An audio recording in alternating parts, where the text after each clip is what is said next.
ఏంటంటే తను యాక్చువల్గా గ్లాసెస్ పెట్టుకుంటాడు, మనందరము స్పెక్స్ అంటాం. డాక్టర్స్ వీళ్ళందరూ లాంగ్వేజ్లో వాటిని ఏమంటారంటే ప్రిస్క్రిప్షన్ గ్లాసెస్ అంటారు. సో అక్కడ డాక్టర్ రాసింది ఏంటంటే తను స్పెక్స్ వాడుకుంటున్నారు అని చెప్పి రాస్తే ఇన్సూరెన్స్ కంపెనీ వాళ్ళు దీన్ని మీకు గ్లోకోమా ఉంది అని చెప్పేసి డినై చేశారు అంతే.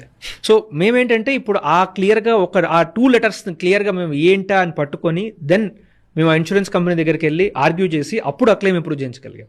చిన్న పనే కానీ చేయాల్సిన వాళ్ళు చేయించుంటే అంటే అది చేయాల్సిన వాళ్ళు చేయించుంటే అది ప్రాబ్లం. ప్లస్ ఇంకోటి ఏంటంటే ఇప్పుడు మనకి ఎప్పుడన్నా మన ఇంట్లో వాళ్ళు ఒంట్లో బాగాలేదు అని అంటే మనం వాళ్ళని కేర్ చేయడానికి టైం స్పెండ్ చేయడానికి చూసుకుంటాం, కానీ మనం ఇన్సూరెన్స్ కంపెనీ వాళ్ళతోటి ఆ 40 పేజ్ లీగల్ డాక్యుమెంట్ పట్టుకొని టర్మ్స్ అండ్ కండిషన్స్ చదివి పైకి కింద మనం తిరగలేం, రైట్? సో మీరు ఎప్పుడు తీసుకున్నా కూడా ఆల్వేస్ గో త్రూ ఒక ఎక్స్పర్ట్ దగ్గర నుంచి. ఎవరైతే క్లెయిమ్స్ హ్యాండిల్ చేశారో మీరు వాళ్ళ దగ్గర నుంచి మాత్రమే తీసుకోండి. ఎందుకంటే మీకు ఈ దీంట్లో పాలసీ మీరు ఎక్కడ తీసుకున్నా సేమ్ ఫీచర్స్ ఎవ్వరు మార్చరు.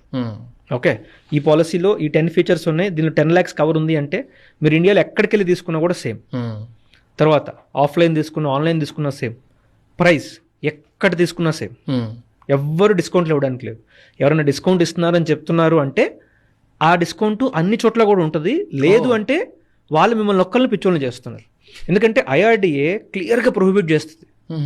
మనకి ఇప్పుడు ఫ్లిప్కార్ట్లో బిగ్ బిలియన్ డే సేల్ ఉన్నట్టు ఇన్సూరెన్స్లో బిగ్ బిలియన్ డే సేల్ రాదు. ఎందుకంటే ఎవరు స్పెసిఫిక్గా ఎక్స్ట్రా డిస్కౌంట్స్ ఇవ్వడం IRDA ఒప్పుకోదు. వాళ్ళు జస్ట్ ప్రమోట్ చేసుకుంటారు. ఎందుకంటే మీరు ఆ డిస్కౌంట్స్ అని చెప్పేసి రాంగ్ మిస్సెలింగ్ కూడా అవ్వచ్చు అని చెప్పేసి వాళ్ళు క్లియర్ గైడ్ లైన్స్ ఉన్నాయి అనమాట. అది సో మీరు ఎక్కడికి వెళ్ళినా కూడా మీకు policy same, features same, premium same. ఒకే ఒక డిఫరెన్స్ వచ్చేది ఏంటి అంటే మీ క్లెయిమ్స్ ఎక్స్పీరియన్స్. ఆ క్లెయిమ్స్ ఎక్స్పీరియన్స్ రావడం కోసం ఫస్ట్ మీ ప్రపోజల్ ఫామ్ ఎంత కదా చెప్పాను అది చాలా క్లీన్గా ఉండాలి, అంటే క్లియర్గా ఉండాలి, అన్ని డిక్లేర్ చేయాలి. సెకండ్, మీ దగ్గర ఒక ఏజెంట్ ఉండాలి, రైట్? ఒక స్ట్రాంగ్ ఏజెంట్ ఎవరికైతే అంత ఎక్స్పర్టీస్ ఉంది, ప్లస్ వాళ్ళు ఇన్సూరెన్స్ కంపెనీస్తో మాట్లాడి ఇవన్నీ మీకు చేయించగలిగేది ఎవరైతే ఉంటారో అక్కడ నుంచి తీసుకోండి, రైట్?